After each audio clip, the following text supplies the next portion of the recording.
काली नजर। माँ, माँ। अरे क्या माँ माँ कर रहा है? बकरी का बच्चा है क्या? अरे माँ, मजाक छोड़ो। मुझे फाइनली वो मेन चौराहे वाली दुकान मिल गई है। अब देखना, आपका बेटा दुगनी स्पीड से पैसा कमाएगा। उफ, ये क्या? मेरी ऑनलाइन मेकअप क्लास चल रही है। इतनी जोर से क्यों बोल रहे हो आप दोनों?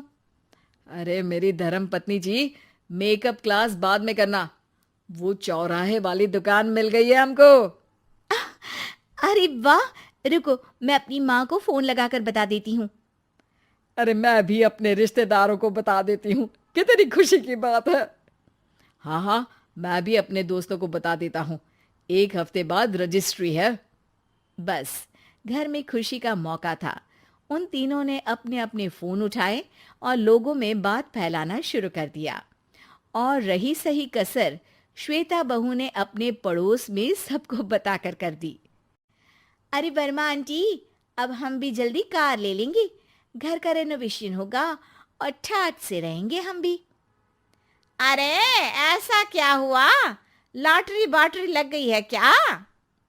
अरे, इस बार चौराहे वाली मॉल में हमको भी दुकान मिल गई है। दुकान नंबर 21, जो एकदम चौराहे पर है। अब ग्राहक बढ़ेंगे तो आमदनी भी बढ़ेगी ही ना। अरे वाह, कितनी खुशी की बात है। मैं बहुत खुश हूँ तुम्हें इतना खुश देख के।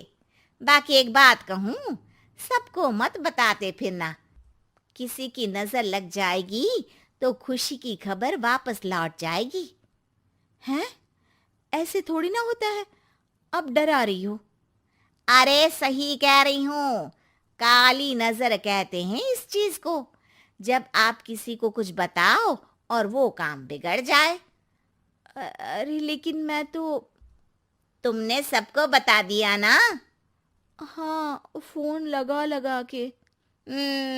अब बच के रहना। काली नजर बड़ी खतरनाक होती है। श्वेता इतनी खुश रहती है कि वो वर्मा आंटी की बात पर ध्यान ही नहीं देती, जबकि पड़ोस में और भी लोगों से खुशी की खबर शेयर करती रहती है। अगले दिन राजेश बहुत दुखी होकर घर आता है। अरे बेटा, क्या हुआ? मुंह क्यों सूजा हुआ है? मधुमक्खी ने काट लिया क्या? माँ, वो दुकान किसी और के पास चली गई। किसी ने ज्यादा भाव लगा दिया। अरे पर बात तो आपसे हुई थी ना उस दुकान वाले की। हाँ, आज मैं टोकन अमाउंट देने गया था, तब मुझे पता चला।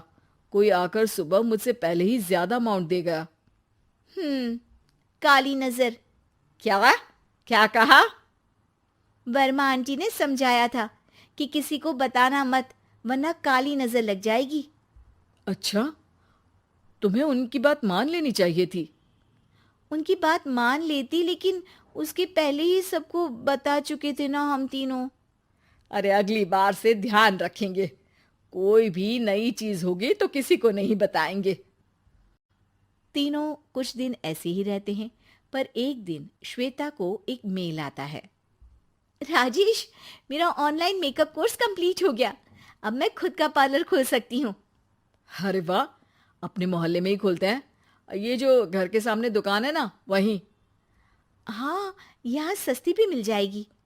अगले दिन श्वेता वर्मा आंटी के पास जाती है, मिठाई का डब्बा लेकर।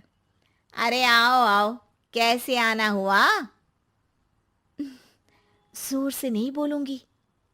वो सामने वाली दुकान है ना, वहां मैं अपनी पार्लर की दुकान खोलने वाली हूँ। उसकी मिठाई है। अरे वाह, बहुत बधाई हो तुमको। हाँ, मैं कमाने लगूंगी तो राजेश पर पूरे घर का बोझ नहीं रहेगा ना आंटी जी। ये तो है। पर ये बता कि तूने ये बात किसी और को तो नहीं बताई ना? अरे नहीं नहीं, पिछली बार गलती कर दी थी। काली नजर लगी किसी की और राजेश के हाथ से वो दुकान चली गई थी। सबको मत बताना। चलो मैं चलती हूँ, कल दुकान की बात करने भी तो जाना है। अगले दिन श्वेता दुकान के लिए मालिक से बात करने जाती है। अरे लेकिन दुकान तो हम कल रात को ही किसी को दे चुके हैं। कल ही? हाँ, कल ही। 2 दिन बाद कोई यहाँ पार्लर भी खोल लेगा।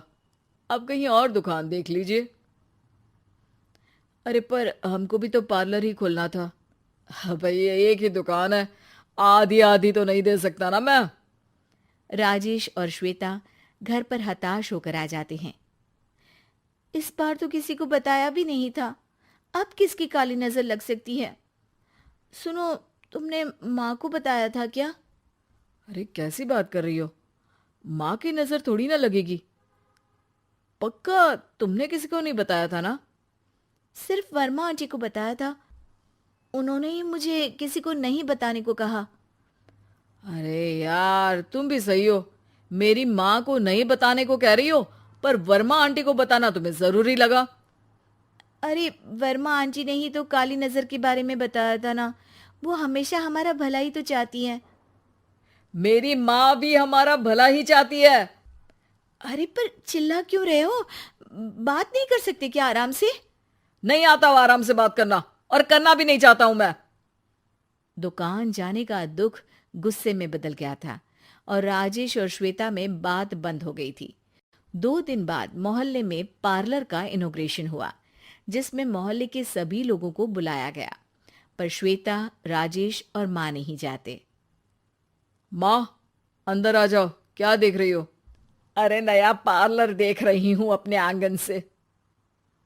देखो, माँ को दूसरे का सुख देखने में कितना मजा आ रहा है, मेरा दुख नहीं दिख रहा इन्हें। यहाँ मेरा पार्लर भी तो हो सकता था। अरे चुप रहो यार, हर बात में लड़ाई क्यों ढूंढ रही हो? राजेश और श्वेता फिर बहस करने लगते थे। तभी माँ ने दोनों को बाहर बुलाया। अरे जरा देखो तो दुकान चलाने वाले का बोर्ड पर नाम क्या लिखा है? श्रुति वर्मा। गाड़ी निकाले बेटा, हमें कहीं जाना है। काली नजर का इलाज कराने? राजेश अपनी बाइक निकालता है। तीनों ट्रिपलिंग कर रहे हैं। माँ राजेश को उस मॉल वाली दुकान पर लेकर जाती है जहां राजेश अपनी दुकान खोलने वाला था। यही दुकान लेना चाहता था ना तू? हाँ, पर इनको भी दुखी करने लेकर आई हो क्या यहाँ पर दुकान दिखाकर? वहां काफी नहीं था? अरे श्वेता थोड़ा सब्र रख, अभी पता चलेगा कि हम यहाँ क्यों आए हैं। बता, इस दुकान चलाने वाले का नाम क्या है? अनुपम वर्मा। कुछ समझ में आया? वो दुकान वाली श्रुति वर्मा, ये दुकान वाला अनुपम वर्मा, और हमारे पड़ोस में हमने उस दुकानों के बारे में बताया किसको था? अब वर्मा आंटी को। मतलब वर्मा आंटी ही हमारा काम बिगाड़ रही है? नहीं नहीं, ऐसा नहीं हो सकता, ये बस इत्तेफाक है। राजेश अपना फोन निकालता है और श्रुति वर्मा और अनुपम वर्मा के नाम फेसबुक पर सर्च करता है, जहां ये दोनों ही वर्मा आंटी के रिश्तेदार होते हैं। श्वेता को समझ में आ जाता है कि वर्मा आंटी की ही नजर खाली नजर है। अब क्या करना है? कोई भी खुशी की खबर हो तो काली नजर से बचना है, यानी वर्मा आंटी से बचना है। अरे पर मुझे ये समझ में नहीं आया कि वो हमारे साथ ऐसा क्यों करेंगी। अरे बेटा, एक सीख है, दूर के आदमी को आपकी तरक्की से कम परेशानी होगी, पड़ोसी को ज्यादा। दोनों माँ की बात में हामी भरते हैं और अगला काम चुपचाप करने की कसम खाते हैं, ताकि आगे से वर्मा आंटी कोई काम ना बिगाड़ सके।